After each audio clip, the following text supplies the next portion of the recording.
across a suspension bridge, grabbing a bunch of loot along the way. But when he tried to jump again, Guy plummeted instantly. Luckily, he had the gear he'd just picked up. He bounced all over the streets and finally managed to crawl out. I can't die!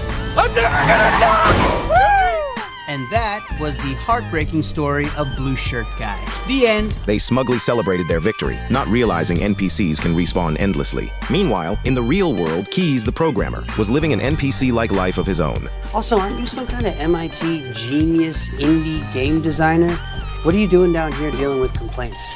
That Mouser is a long and pathetic story involving failed dreams, desperation, and a mountain of college debt. You do not want to hear about that. Fresh out of college, he and Millie created a game, but their work was bought out for cheap by a big corporation, which straight up copied their engine and turned it into the worldwide hit Free City. Millie had been furious about it for years, demanding to know why Keys would go work for the company that ripped them off. She even asked Keys to sneak into the game with her, to steal proof of the company's theft. I found a clue.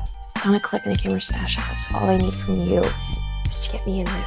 Keys valued their friendship, but he needed the paycheck, so he said no, with no other option. Millie decided to go in alone, but the moment she teleported to the core base, Guy appeared right behind her. What are we looking at?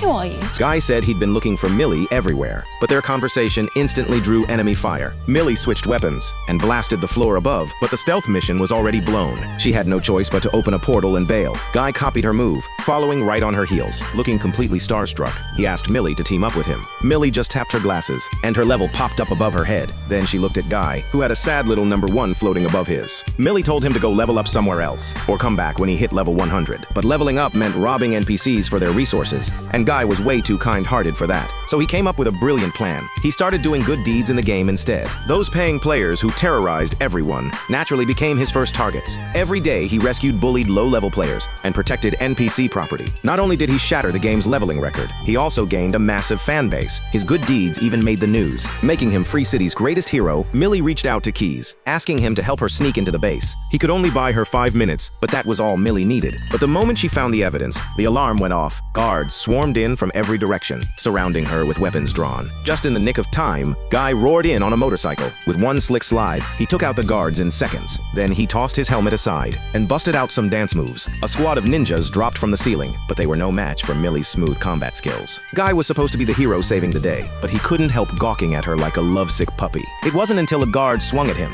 that he snapped out of it and fought back with a steering wheel. He hopped back on his Ducati, ready to get Millie out of there. Millie did an elegant backflip and landed perfectly on the bike behind him. The two worked together seamlessly, fighting their way out and crashing through a window. The chemistry between them was undeniable. But then Millie realized a critical problem.